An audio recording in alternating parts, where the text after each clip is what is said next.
da igreja, Ele é o meu dono, é o dono de vocês, e isso aqui tudo é para o Senhor.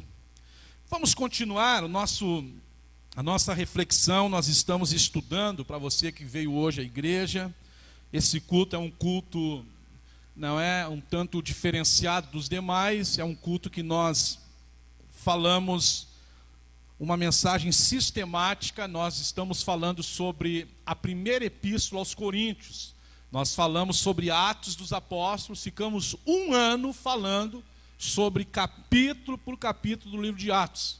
E agora nós estamos na primeira epístola aos Coríntios, no capítulo 7, que é um capítulo um tanto, não é polêmico, né, mas é um capítulo,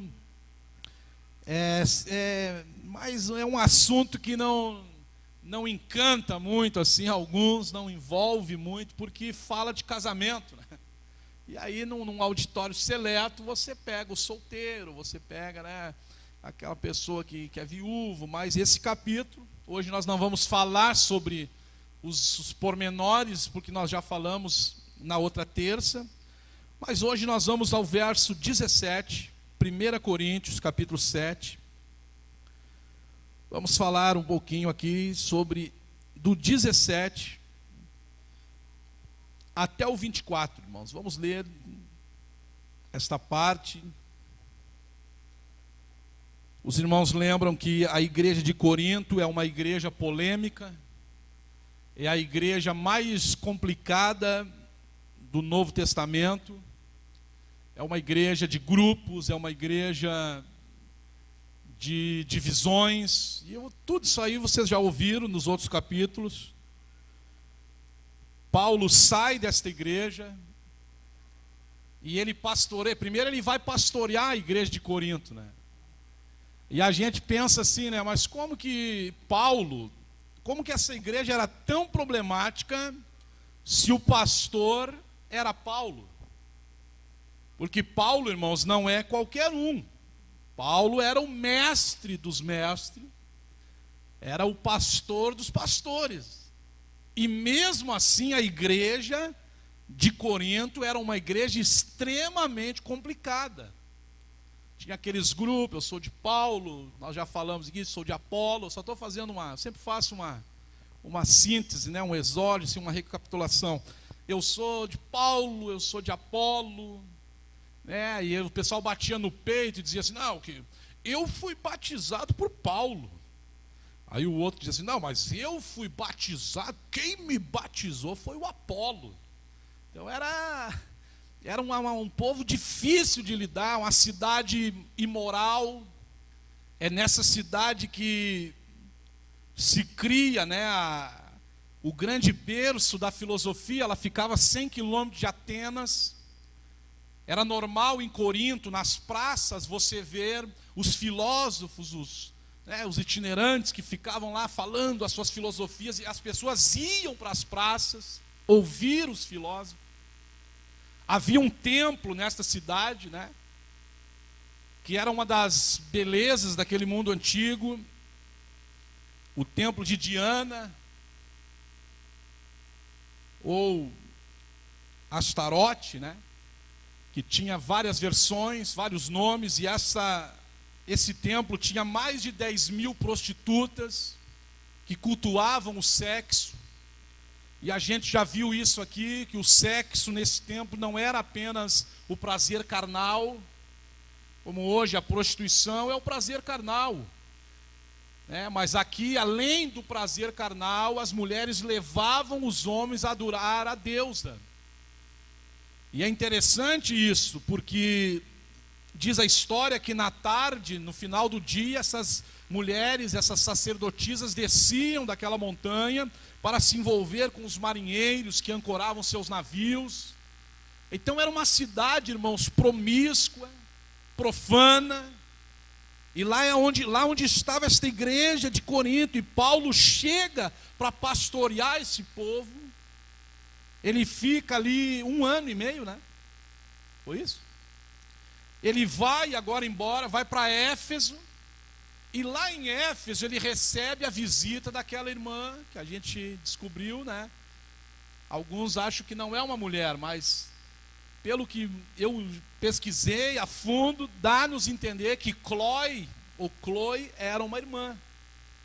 Ela fez uma visita para o apóstolo Paulo e relatou uma série de situações que estavam acontecendo na igreja.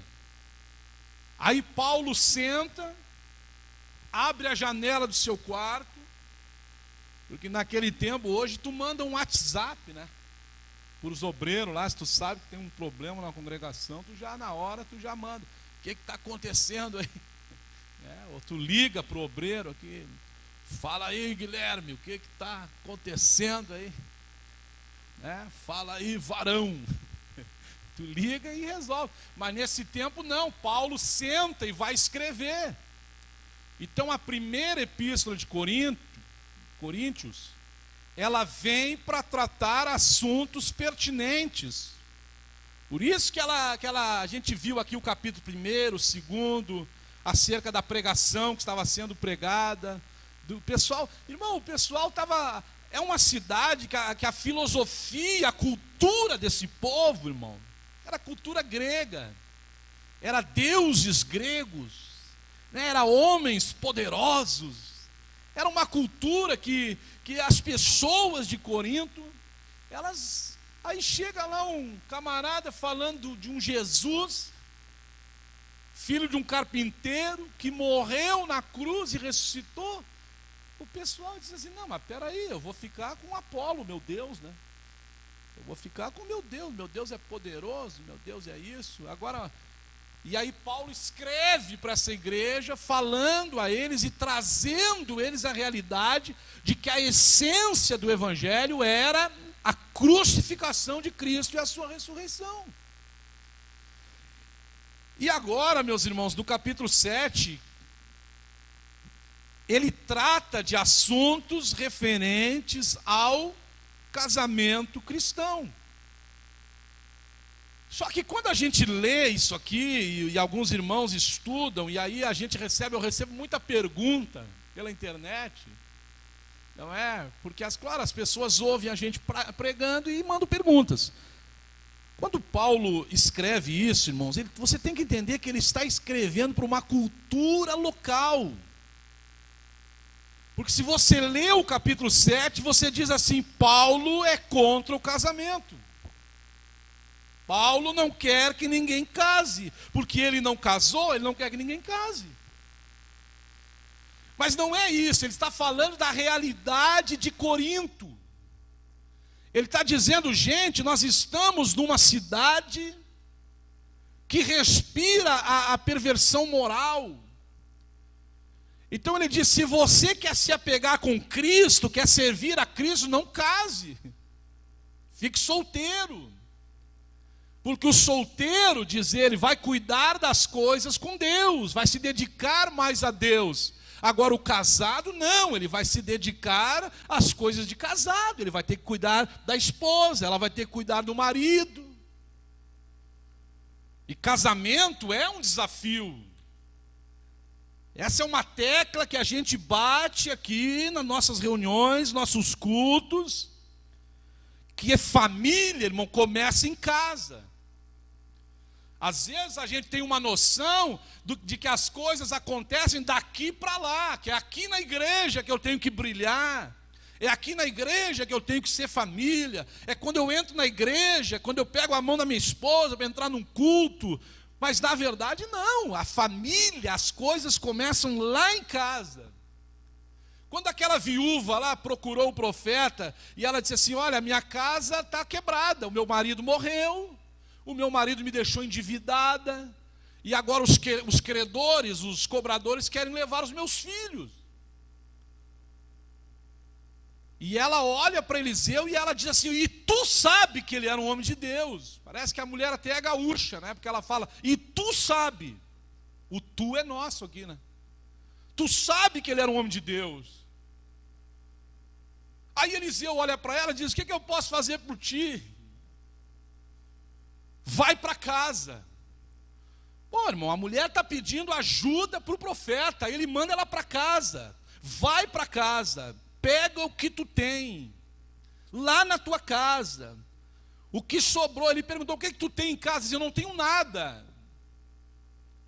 Irmãos, as coisas, aprenda isso, as coisas de Deus na nossa vida, o nosso futuro, o nosso sucesso, seja ele material, espiritual, as nossas conquistas seculares dependem de como está a nossa casa. Se está difícil lá, irmão, para lá, desliga tudo, larguem os celulares e vamos acertar as coisas em casa. Deus está me dando uma palavra essa noite nesse aspecto. E eu não posso fugir. Porque quem sabe desta pregação poderá resultar na mudança na tua casa, daqueles que estão presentes, daqueles que me assistem pela internet, daqueles que vão me assistir essa semana. Deus quer trabalhar lá na tua casa.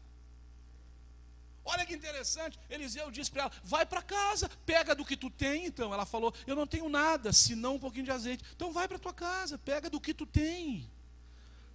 Deus sempre quer usar o que nós temos em casa, irmão. Mas pastor, não sobrou nada. Nós estamos assim de um jeito que eu não posso nem olhar para a cara dela. Eu não posso nem olhar para a cara dele. A gente chega a caminhar de costas um para o outro, né? E nós nem estamos dormindo, não estamos mais dormindo de conchinha, estamos dormindo de asinha, porque é um para cada lado, assim, fica duas asinhas. Posso continuar? Você crê que Deus está aqui? Eliseu disse: vai para casa. Vai para casa. Vai para casa.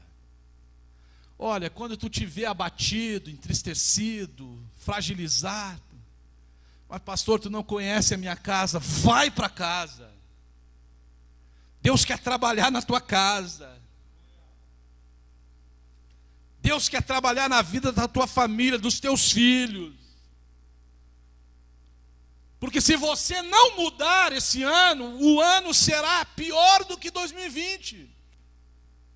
A gente quer mudar, a gente acha que acontece uma metamorfose ali, quando chega dia 31 à meia-noite, e as pessoas se vestem de branco, e não, eu vou pular 7 ondas, e eu não vou comer frango, porque cisca para trás. Eu como frango, irmão.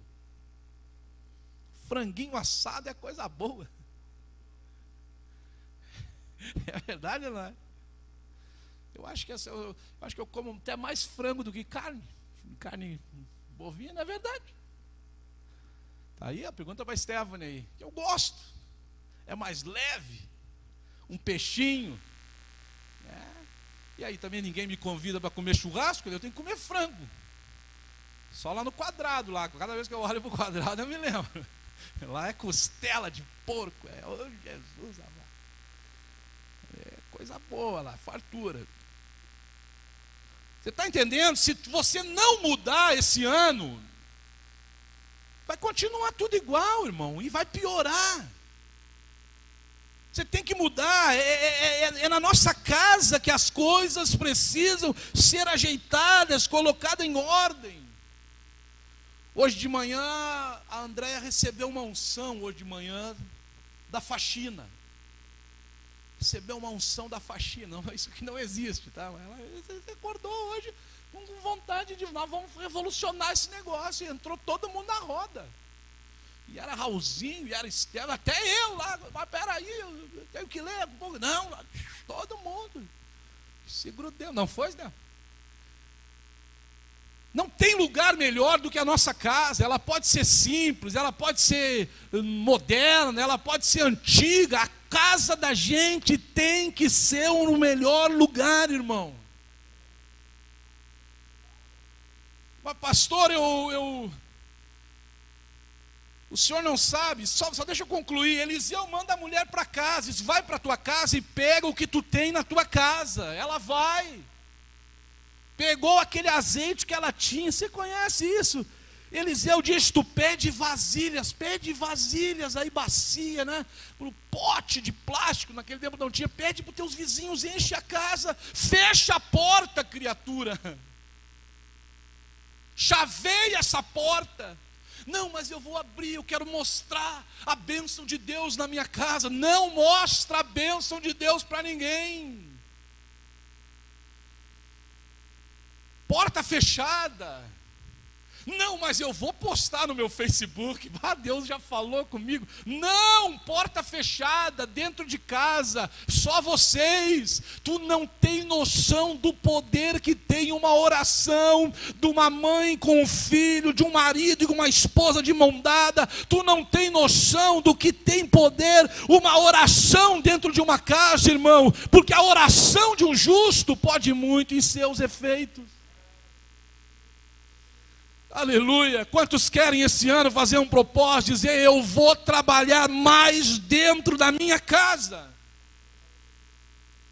Você está entendendo? A mulher vai buscar ajuda, ela acha assim: não, vai vir lá de fora para cá. Não, Eliseu disse: vai para casa, pega o que tu tem, fecha a porta. E você sabe o que aconteceu? O milagre aconteceu. A mulher encheu os vasos tudo com porta fechada.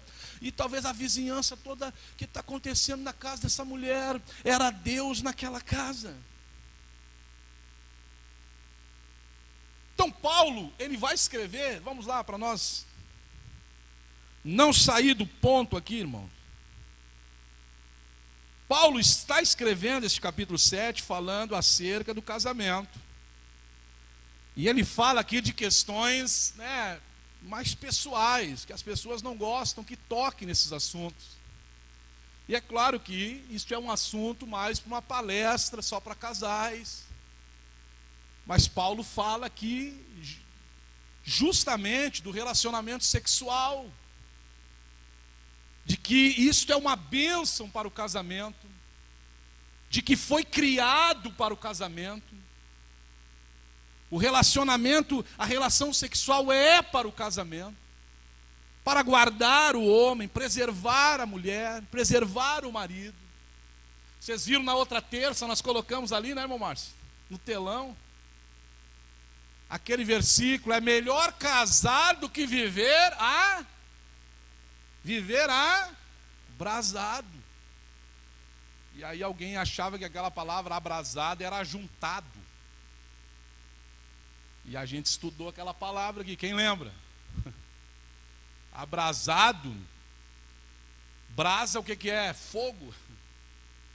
É isso que Paulo está dizendo. Se tu não consegue, se tu está pegando fogo, vai casar, meu filho. Vai casar, minha filha. Agora, se tu está tranquilo, se tu não está abrasado, se tu está aí tranquilo. Eu coloquei inclusive aqui a diferença de homem e mulher. Eu falei aqui que muitas mulheres conseguem ficar viúva, ficam viúvas e ficam a vida toda viúva. Homens já é mais difícil, alguns ficam, mas a maioria, se não casa, tenta casar de novo, porque a Bíblia diz que a mulher foi criada por causa do homem, e não o homem por causa da mulher. Há uma necessidade, não é? Então as mulheres até... Então essa questão, irmãos, que muitas pessoas não entram nesses assuntos. E claro que para isso existem palestras de casais, e vocês já participaram conosco aqui. Nós ministramos, e vamos agora no mês de março, teremos mais uma, se Deus quiser, só para casais, para tratar desses assuntos que ninguém está ensinando ninguém a nada, apenas estamos refletindo sobre situações que podem preservar um casamento. A questão que ele fala nesse capítulo também, da mulher que, por exemplo, é casada com um homem descrente, se converte ao evangelho. E aí, eu tenho que largar o meu marido, porque agora eu sou crente e ele não é. Não. Pelo contrário, a Bíblia chega a dizer que o marido não crente, ele é santificado pela mulher crente. Ou vice-versa, ou a mulher não crente é santificada pelo marido crente. Santificada quer dizer o quê? Ela está, o descrente está debaixo de uma bênção, está debaixo também de uma proteção divina. Isso não quer dizer que a mulher crente casada com um descrente salva o marido. Paulo justamente fala depois sobre isso. E ele encerra essa parte, porque são parágrafos aqui, se você leu e você estudou, ele chega a dizer: cada um fique na vocação que foi chamado. Às vezes nós usamos isso para o ministério, mas não tem nada a ver. Quando ele diz cada um fique na vocação que foi chamado, Paulo está falando do casamento do crente com o descrente. Ele está dizendo o seguinte: se o teu marido não é crente, te esforce, fique na tua vocação. Você foi chamada para servir a Deus. Vai ser difícil, mas não abandone o casamento, não abandone o teu marido. Você pode ser um instrumento, e quem sabe Deus não colocou essa mulher crente, ou esse homem crente, nesse relacionamento, para que ele ganhe esta pessoa para Cristo. Quem entende essa palavra? E o apóstolo continua falando acerca desta questão, irmãos, que é, para mim, é importante demais. Nós precisamos consertar as coisas. Eu vou voltar de novo aqui para a nossa casa. Nós temos que consertar. Casamento, irmão, tem salvação sim. Mas pastor, não dá mais, não tem condições. Eu já tentei, eu já fiz, eu já corri. Irmão, tudo nessa vida tem solução. Agora é claro que a cada caso é um caso. Nós não estamos hoje vivendo em Corinto, nós não estamos hoje nesse tempo, aqui nesta época. Nós estamos hoje vivendo no século 21. Eu contei um testemunho para os irmãos aqui de uma senhora que há 30 anos, mais de 20 anos, era criminalmente espancada pelo marido. E ela estava se encaminhando já para um possível feminicídio, homicídio. E essa senhora me procurou algumas vezes, dizendo: eu estou orando para que Deus salve, para que Deus mude, para que Deus transforme ele. E eu, acompanhando aquele caso, cheguei ao ponto de dizer àquela senhora, que frequentava a nossa igreja, chegamos ao ponto de dizer para ela: eu acho que a única saída para a senhora é a separação. Mas pastor, eu fui casado 20 anos com uma mulher descrente e ela se converteu, amém? Mas porque havia uma conjectura, havia um acordo. Nós temos na igreja inúmeras mulheres, senhoras, que os maridos não são crentes, mas eles trazem elas à igreja, buscam depois do culto. Então essa questão, estou respondendo aqui algumas perguntas que me fizeram. Então já vai aí para você que está em casa, você que está aqui. Você não precisa largar o esposo, largar a esposa, se separar dele porque você é crente e ela não. Ou porque você é crente e ele não. Não precisa. Você tem que entender que Deus pode fazer uma obra. Deus pode salvar aquela vida. E os jovens que me ouvem, vocês têm que pensar muito bem com quem que vão casar. Vocês têm que orar muito, e mais do que orar, vocês têm que analisar o antes. Vocês têm que, pensar no depois também. Porque casamento, meus irmãos, é para a vida toda. Ninguém casa para se separar. É claro que algumas pessoas não tiveram sorte, casaram com a pessoa errada. Conheço pessoas que oraram 15 anos: Senhor, me dá um esposo, me dá um marido, me dá um varão, me dá, Senhor. Conheci, orou, confirmou, é esse, viu em sonho, cavalo branco, uma capa brilhosa, aí casou, ali 3 meses, não teve convivência, não teve possibilidade nenhuma de ficar.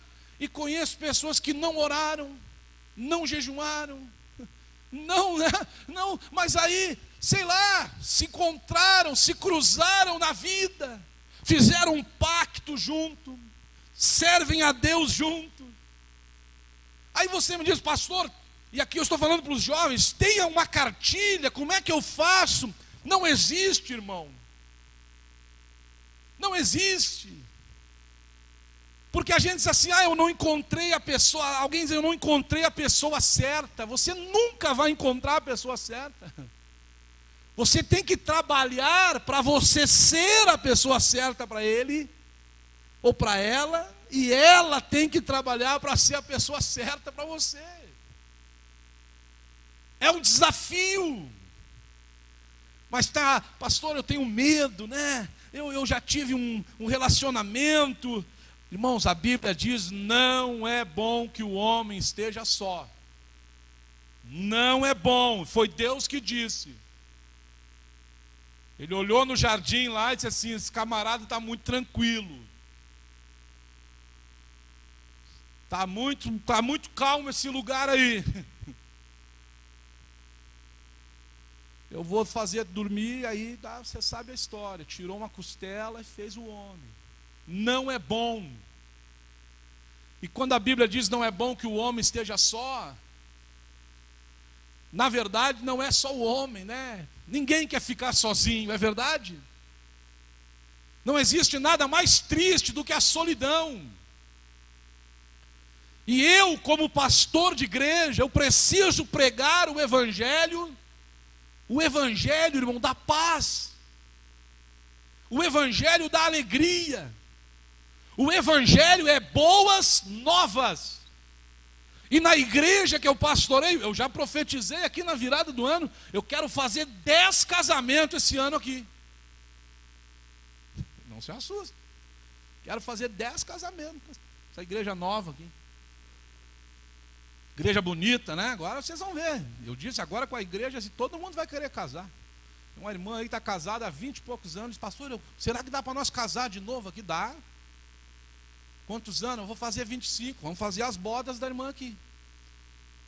Irmãos, o casamento é uma bênção, uma dádiva de Deus.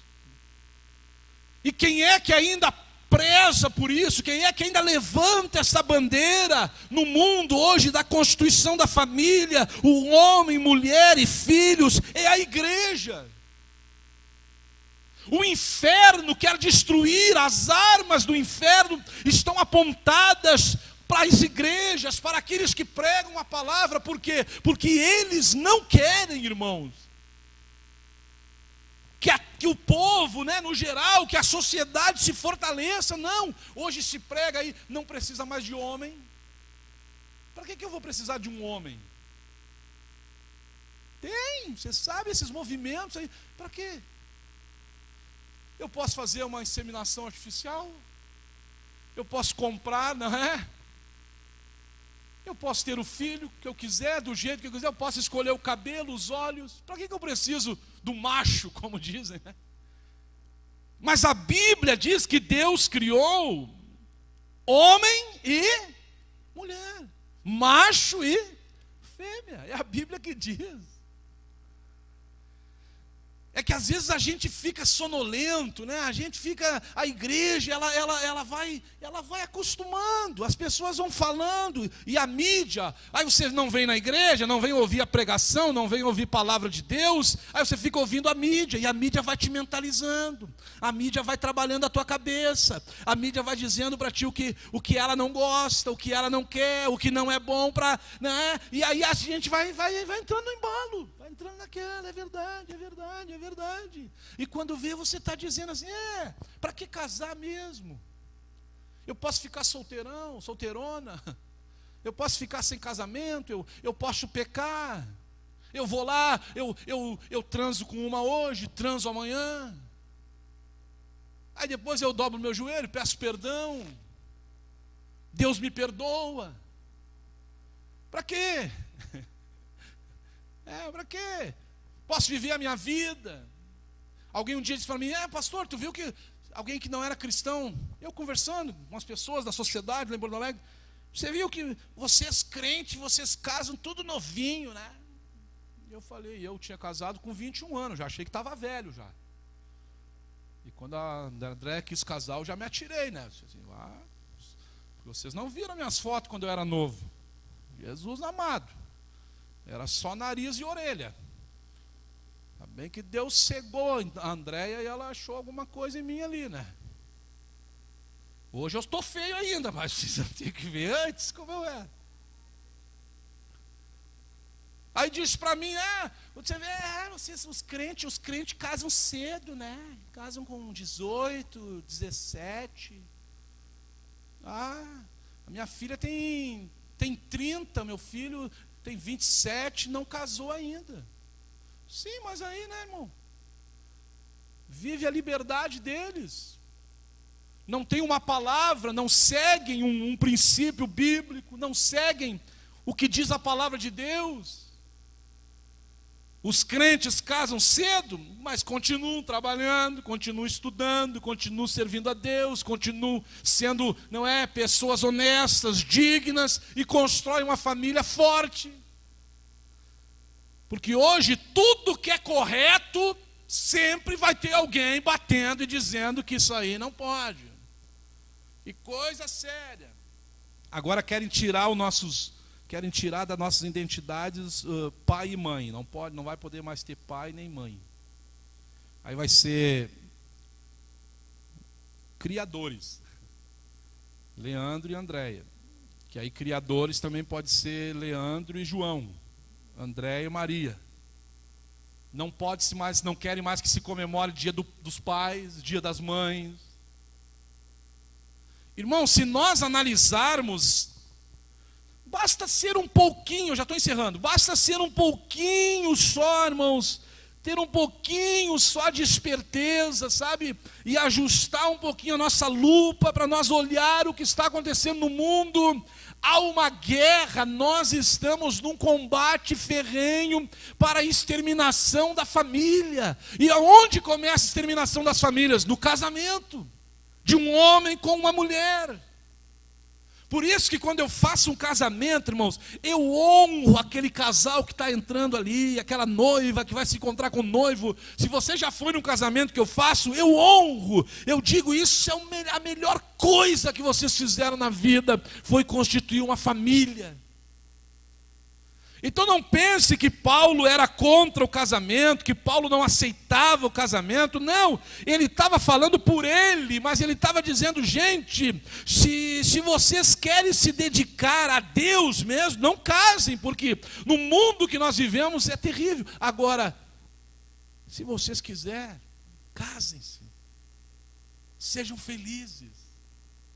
Deus quer abençoar a igreja. Nós temos hoje aqui, não sei quantas, eu não fiz o cálculo ainda, não conseguimos, mas, sei lá, umas 200, umas 100, vamos dizer assim, famílias. Talvez um pouco mais, umas 100, 150, digamos que nós temos 150 famílias. Mas amanhã, já pensou se daqui a pouco nós teríamos aqui 300 famílias? Coisa linda, né? Aquela pessoa que era solteiro, casou. Aquele que era viúvo, casou também. Sei lá. Isso é algo pessoal. Mas a Bíblia, meus irmãos, nos dá amparo para que a família seja concretizada, seja, estruturada, seja, primeiro, fundamentada, né? Deus é o Deus das famílias. Ele chamou Abraão e disse, Abraão, tu serás pai de multidões, bendita em ti serão todas as famílias da terra. Eu quero orar pela tua casa, eu quero orar pelo teu casamento, eu quero orar pelos teus filhos. Pastor, eu ainda não tenho filhos, eu quero orar pelos filhos que virão. Quero abençoar você. Não deixe que o inimigo entristeça a tua vida, a tua casa, a tua família. Não deixe que as circunstâncias desta vida, ali na nossa casa, irmãos, você sabe, casa de pastor, não é fácil. É desafio, é pressão, é luta, é projeto, é batalha. Mas não é uma nem duas vezes que a gente se junta lá em casa, lá, sabe, começa a hora e conversa e bota os pingos nos i. E isso traz um estrago no território do inferno. Eu quero que Deus te dê essa autoridade. Eu quero que Deus te dê esta coragem de dizer assim: eu e minha casa. Claro que talvez os teus filhos já estão criados, tu não tem mais controle. Eu ainda tenho 2 dentro de casa, mas já estão com os dias contados também, né? Estão com os dias contados ali, já estão querendo casar. Mas tenho 2 lá, que eu puxo as orelhas. Talvez os teus já estão casados, já, né? Porque a gente cria filho, eles crescem, vão embora. Mas Deus quer abençoar você. Deus quer abençoar essa mulher aí que é tua esposa, esse homem que é o teu marido, porque amanhã, irmão, os filhos vão casar, vão embora, e é essa mulher aí que vai estar do teu lado, é esse homem que vai cuidar de ti. Deus é o Deus das famílias. Deus é o Deus do casamento. E Deus vai abençoar o teu casamento. Vamos ficar em pé. Falta 3 minutos para as 9h30, eu quero orar por você. Talvez você veio aqui hoje esperando uma outra mensagem, né? Mas Deus está falando conosco acerca deste assunto, que eu considero importantíssimo demais. Importantíssimo demais. E há um significado muito grande, irmãos, quando a Bíblia fala de casamento, de homem e mulher.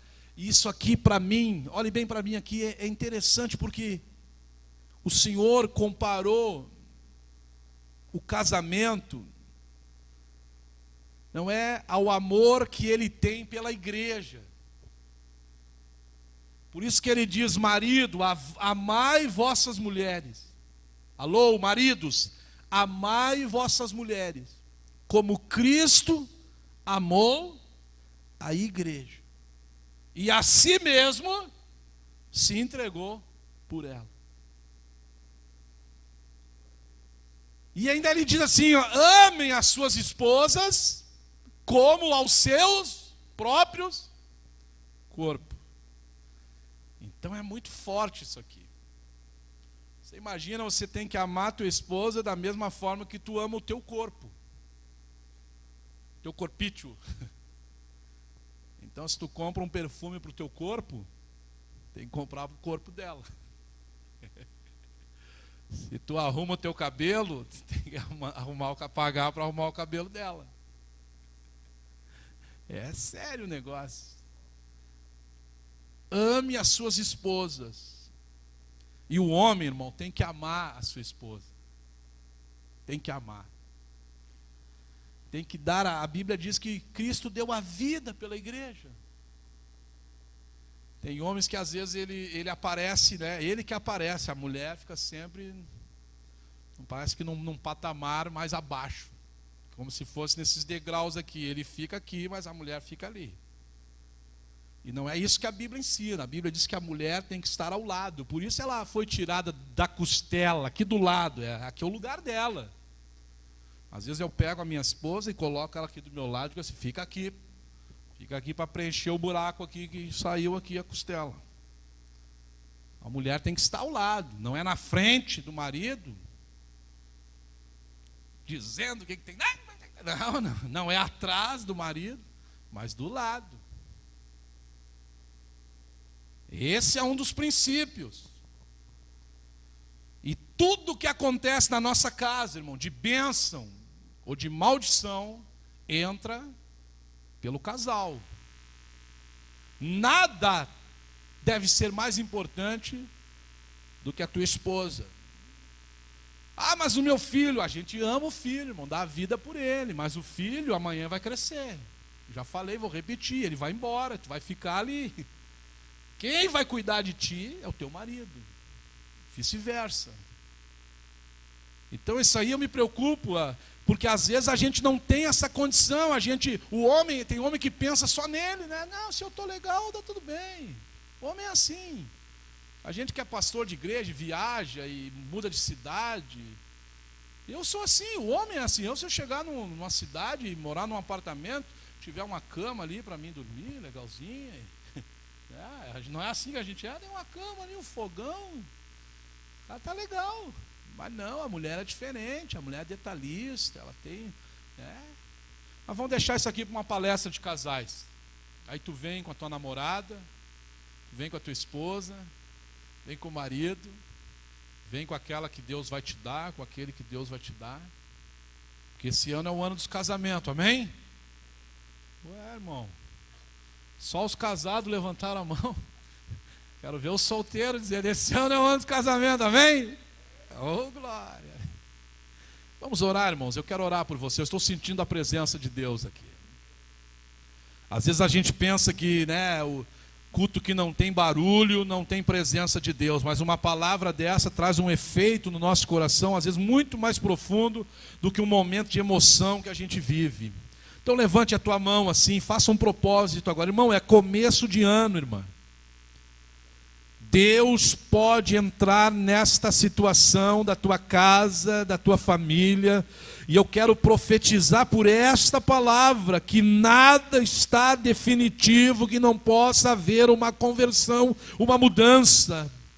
Pai amado, nós estamos na tua presença, nós queremos te agradecer, Senhor, pela tua bondade, pela tua misericórdia, pela vida desta igreja amada, esta igreja comprada com o teu sangue, esta igreja, Senhor, que tu confiou a mim, teu servo. E eu sei que esta noite nós estamos aqui, Senhor, eu estou aqui como instrumento para a edificação deste povo, edificação de vidas neste lugar. Estenda as tuas mãos, Senhor, sobre estes homens, mulheres, casados, solteiros, viúvos, que talvez ainda sonham, Senhor, em ter um companheiro, em ter um amigo, uma pessoa para cuidar e para ser cuidada.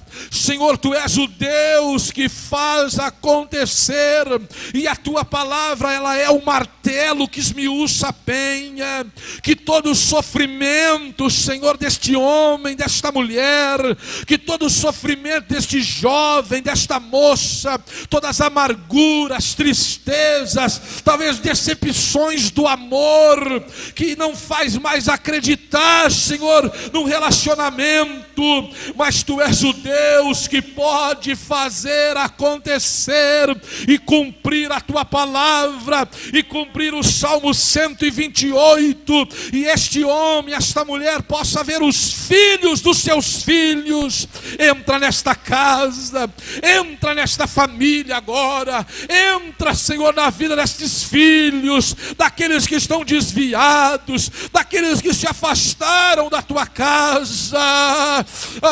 Senhor, a oração de um pai é poderosa, a oração de uma mãe tem poder, e o inferno não destruirá nenhuma dessas famílias, porque sobre eles repousará a tua presença. Assim nós oramos e assim nós abençoamos, em nome de Jesus, em nome de Jesus.